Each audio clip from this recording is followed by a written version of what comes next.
2020 order suspending certain provisions of the open meeting law, GL 30A, Section 18, and the governor's March 15, 2020 order imposing strict limitations on the number of people that can gather in one place.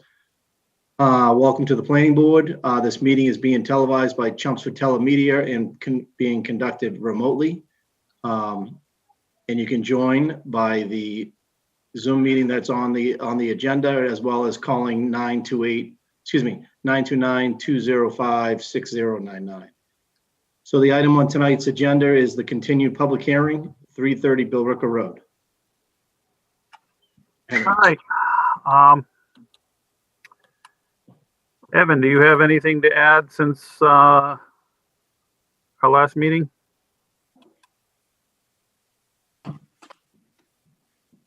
Nothing specific. I believe the applicant submitted a response letter as well as a supplemental traffic memo. Yeah. I forwarded the board a draft decision per our discussions last meeting, and I believe the attorney is prepared to present the supplemental information. Yes, if you'd like, Mr. Chairman, I could briefly summarize what we submitted and open it up. Yeah, okay, great. Well, thank you all again for taking the time to reconvene this evening. I know on behalf of the applicant, we're very appreciative of all your time. So again, for the record, attorney Mark Vaughn with the law firm of Reamer Bronstein here tonight representing the applicant. On the application, we have same folks that were with us last week from our team, should you have any specific questions. But, again, I know there were a few questions that came up last week, and the response memo that we submitted attempted to respond to those items. And I can, just touch upon them quickly. But I know one of the board members had expressed some concern or just wanting to make sure that the traffic assessment did indeed address the turning lane that is on Route 129, and making sure that what I think was the concern, making sure that there's sufficient queue capacity within that turning lane to make sure that traffic could be handled appropriately. I think, as the board may be aware, there is a left turn lane on 129 presently that would allow you to take a left into this main site drive. And then there is a right turn lane as well if you're heading from the other side and you wanted to take a right turn into the site.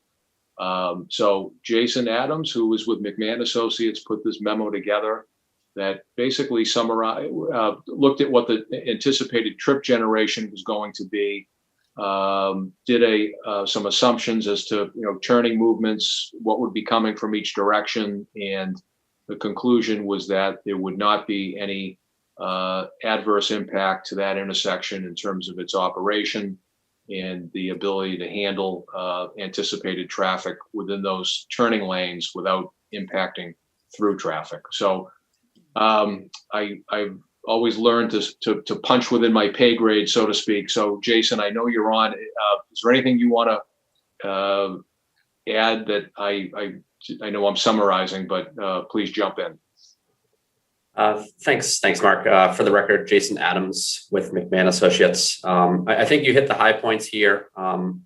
In response to the conversation we had last week, we did take a look at the specific vehicle assignment. We reviewed the volumes along Billrica Road, understanding that there's going to be different patterns in the morning as more vehicles head to the highway, and in the afternoon as more vehicles come from the highway. So you can see here in this table 1, during the morning, a greater percentage of the vehicles would take a left turn in.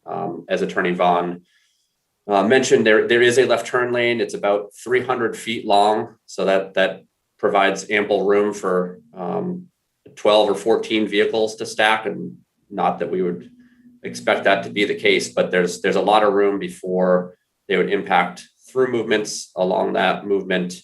The afternoon, the majority of vehicles would likely be right turn entering, right turn exiting movements as vehicles progress north away from Route 3.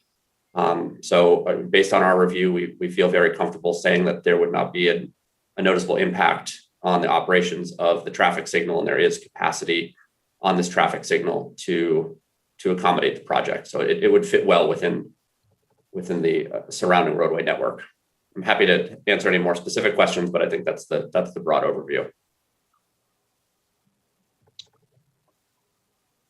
And Mr. Chairman, just jumping ahead, a couple of other points that we tried to address within the letter is there was a fair amount of discussion about pedestrian activity, and particularly as it relates to that Mill Road intersection with 129, and whether there might be any future ability for the town to work with the state relative to trying to, incorporate a pedestrian crossing at that location. Just to take a step back for a moment, again, there is a pedestrian sidewalk that would allow for folks that are, coming down from that Mill Road area to be able to walk along 129 on the other side, and then get down to Omni Way and our site drive and be able to cross at a designated pedestrian phase signal at that location, which then, empties into our site. So, but I think the board was, just anticipating in the future whether that might be that opportunity. We had indicated that, obviously we're not expanding the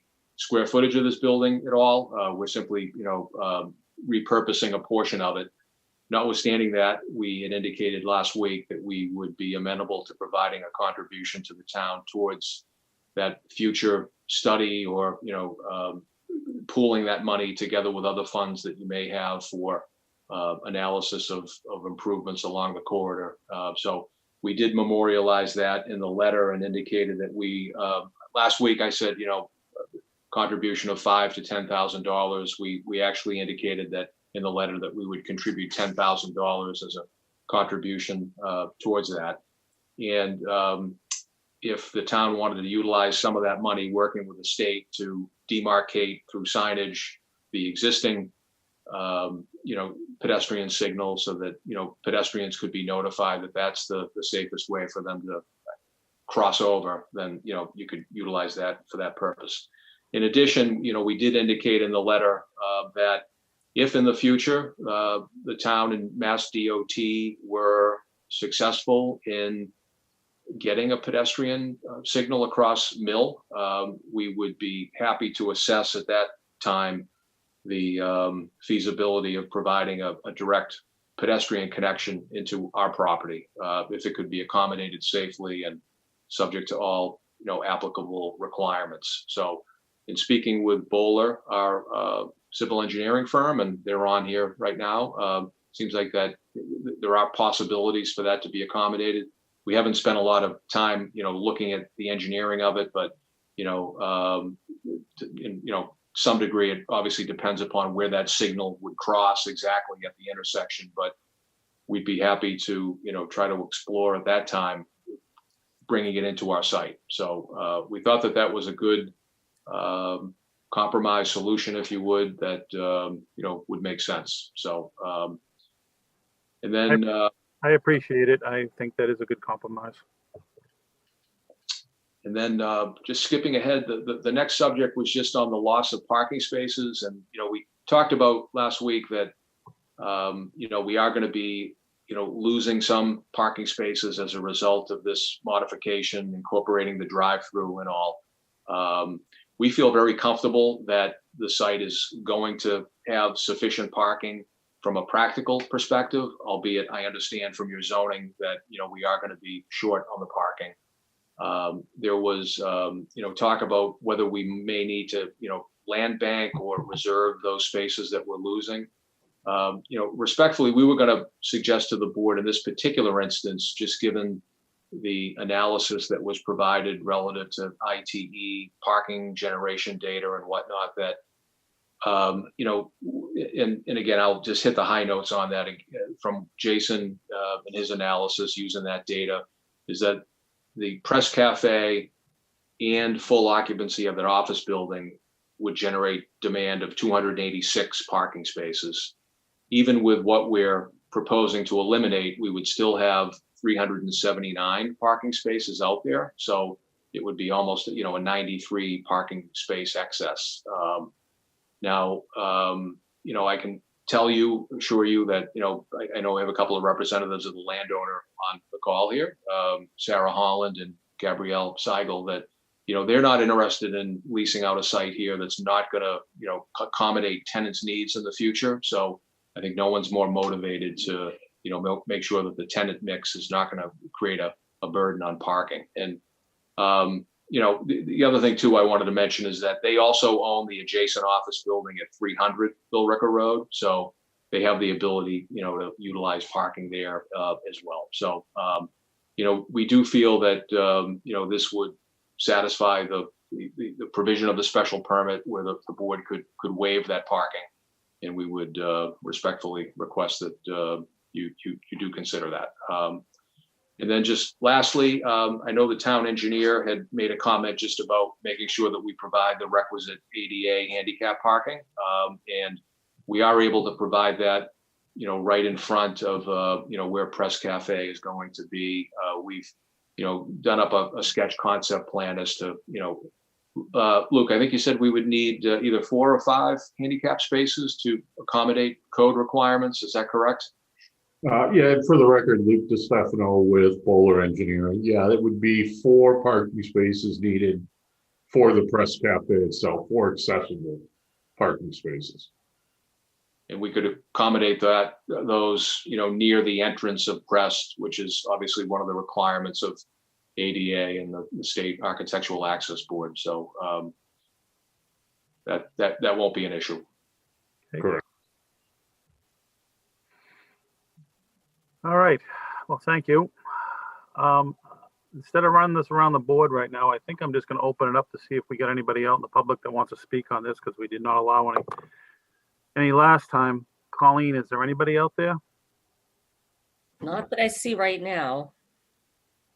All right, then I guess I will run it around the board. Mike Raisback, how do you feel? Actually, I'm satisfied. The other night, went off for Mexican dinner and took a good close look at the intersection there and realized I was wrong about the left turn lane. It is there and it is substantial. So that and the traffic data we've got here, I'm pretty much satisfied. As to the sidewalking and lights and what have you, that's a complex issue. We've got to deal with the state, but I think we've got what we're going to get. So I'm good. Mike Walsh. No, I have no questions as it's proposed. I think we just got to walk through the other sections that they're looking for the special permits on, just to make sure we get those all covered. Tim. I have no issues. I am actually grateful that they're willing to contribute the 10K for the pedestrian access. I think that's great. I've said it before. I think this is exactly what we've been looking for that area. So I'm good. Nancy. I'm satisfied with the traffic plan. I appreciate the table 1 that was added. It clears up a lot of discrepancies. I was running into a lot of confusion because Route 129 is an east-west road. And the data that was included in your original traffic plan reference, the original data in your traffic plan referenced it as east-west directions, and then your plan referenced it as north-south.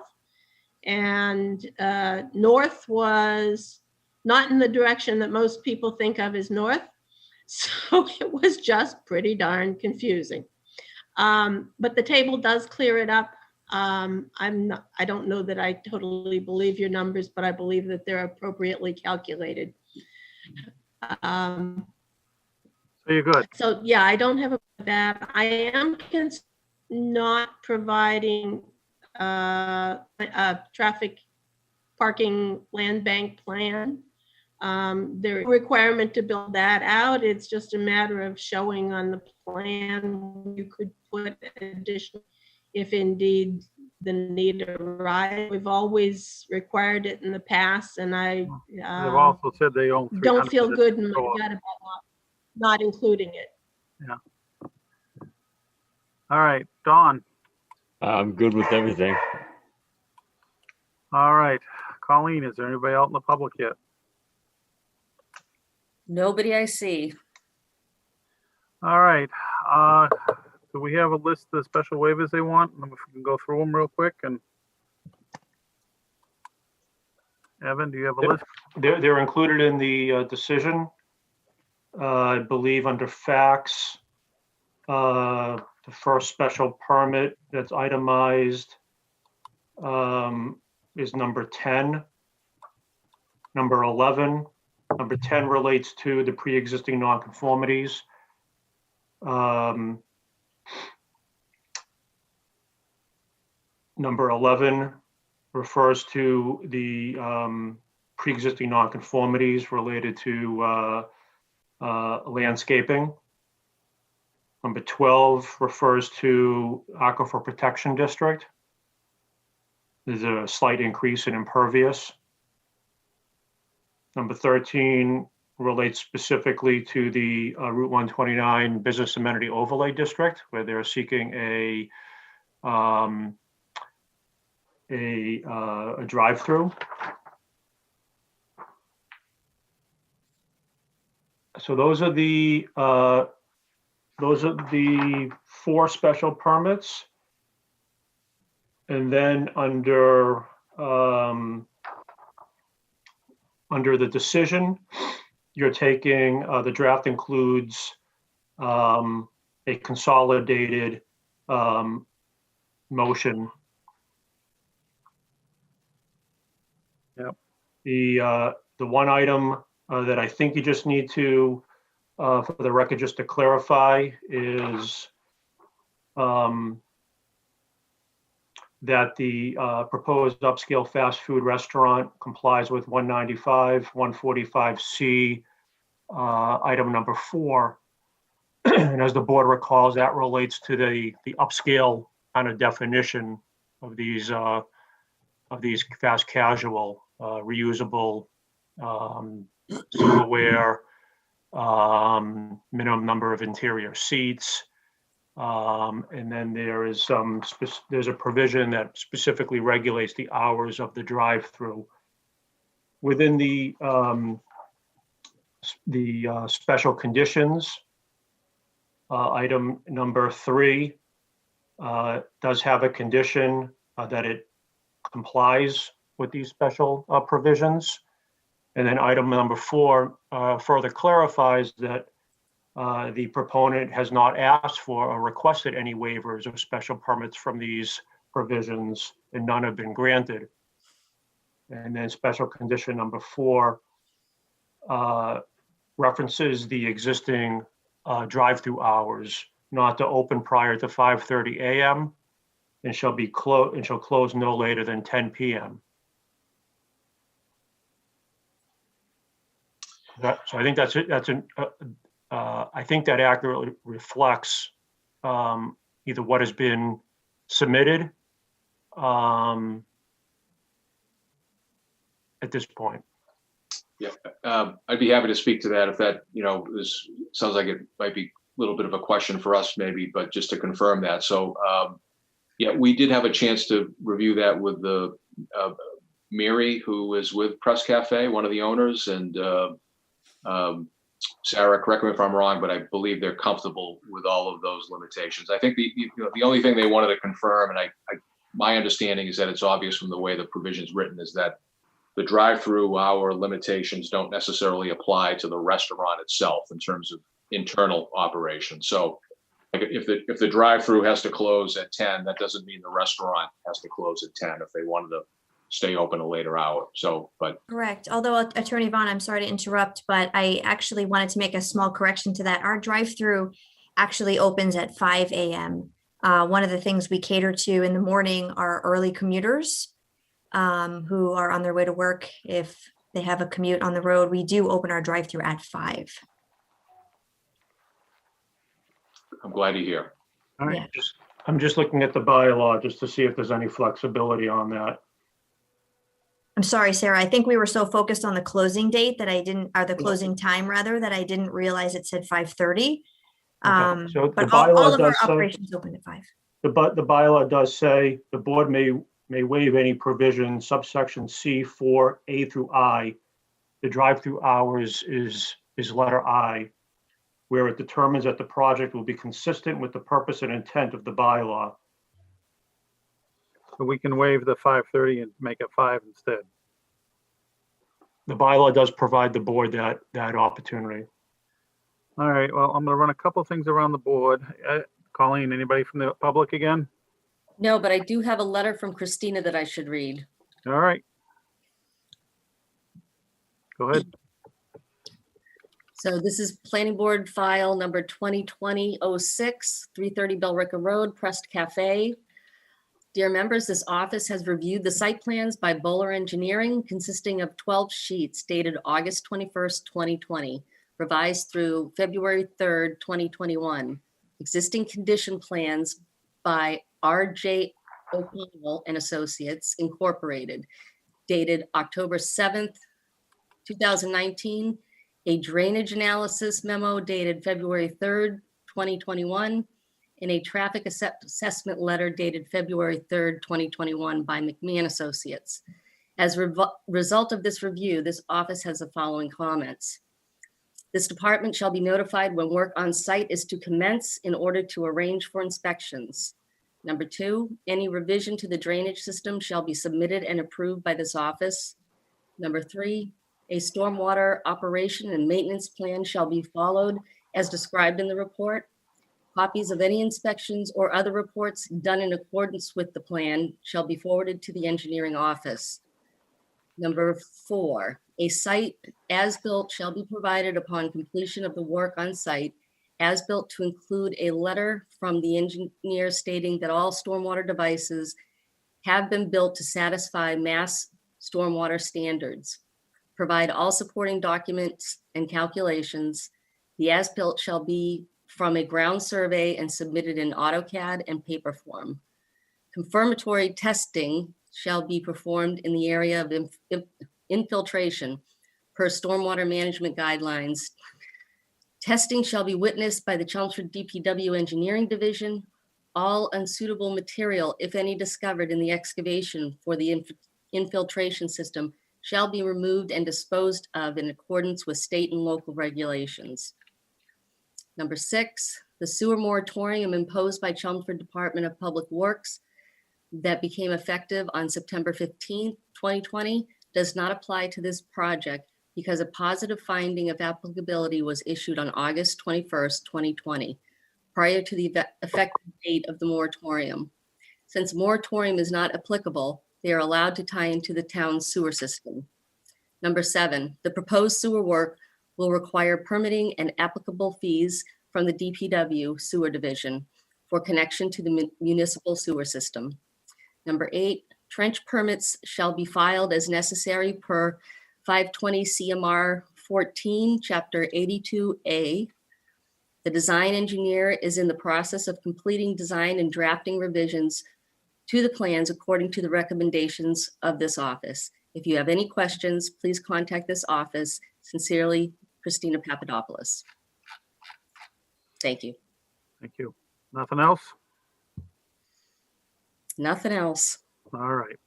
Still nobody from public? No. All right. Couple of things. I'm just gonna run around the board.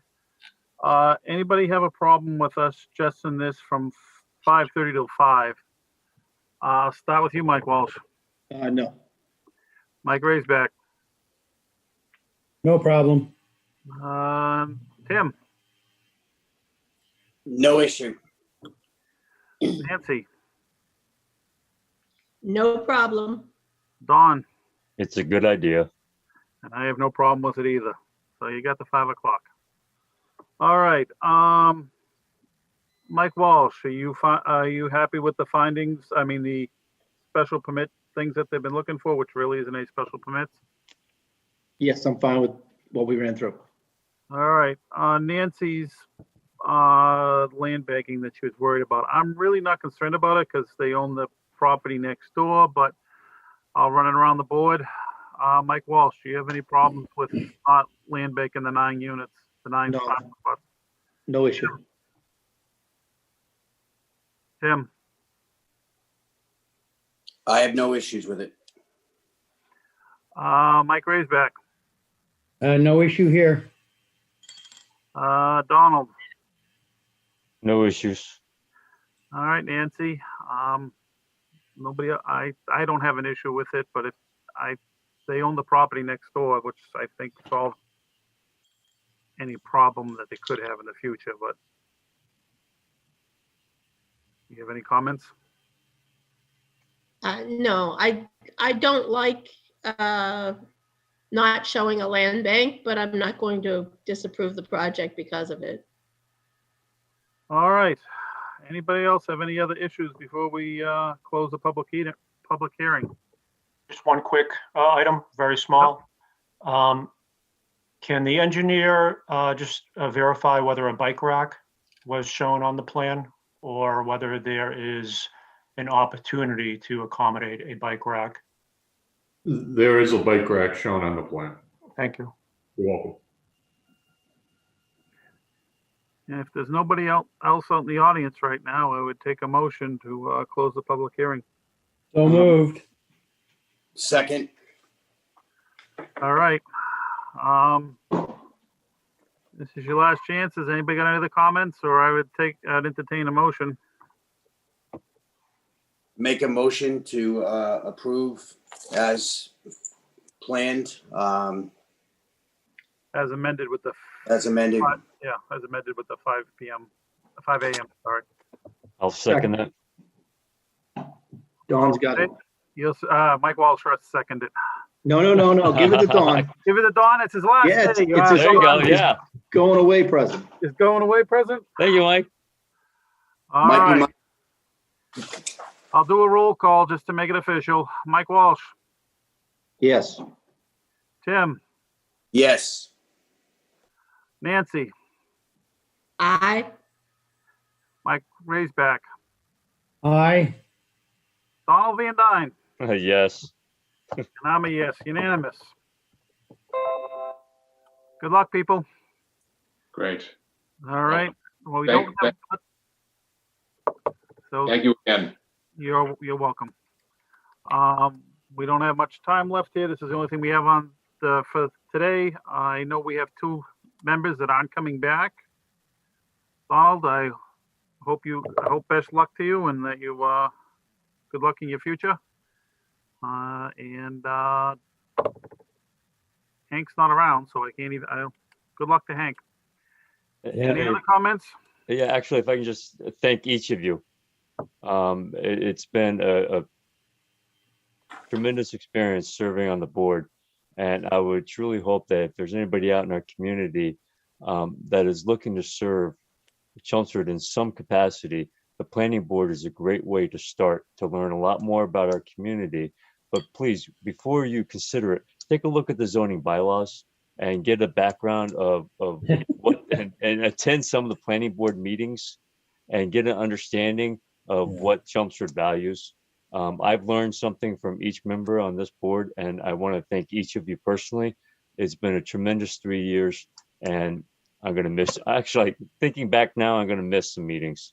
Thank you each. And Evan, thank you so much. And Colleen. Thank you, Donald.